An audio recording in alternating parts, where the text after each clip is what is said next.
قال لو جاك بايع عذر وانت الشاري وجاب لك نوعين من مخزونه، هل بات تشيل العذر ذاك العاري أو تأخذ المحفوظ في كرتونه؟ بتاخذ المحفوظ لأنك داري إن البضاعة ذي معك مضمونة، أما الذي مكشوف ما هو ساري قد اختفى شمه وحتى لونه. كذلك الحرمة بنفس الطاري، خلي خياراتك كذا موزونة، خذها نصيحة واستعن بالباري ما تستتر غير المرأة المزيونة. خذها نصيحة واستعن بالباري ما تستتر غير المرأة المزيونة. إن كنت أختار رب الداري بجيب حرمة ترفعه وتصونه، مالك ومال المظهر الغداري ذي في المقاطع تبصره وتمونه.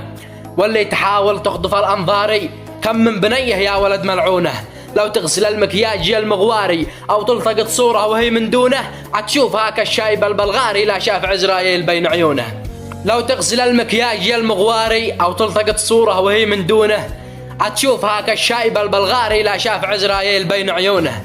لا حد يضحك أو يلوم أشعاري، هذه حقائق كلها مدفونة، مالك وللقرعة عليك العاري. اختار حرمة طيبة محصونة واترك قليل الأصل والجراري، يختار بنت وضاعها معجونة.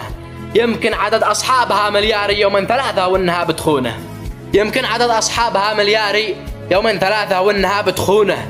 الحاجة الحلوة مدى الأعماري ما بدها ترويج تمشي دونه، والسوء لو تستخدم الأقماري من أجل نشر خيبتك مضمونة. هذا حقيقة فهمها إجباري، ومن فهم الله يكون في عونه. خذوا كلامي كالسلاح الناري، وبيات شعري دائما موزونة، وبيات شعري دائما موزونة. وسلامة.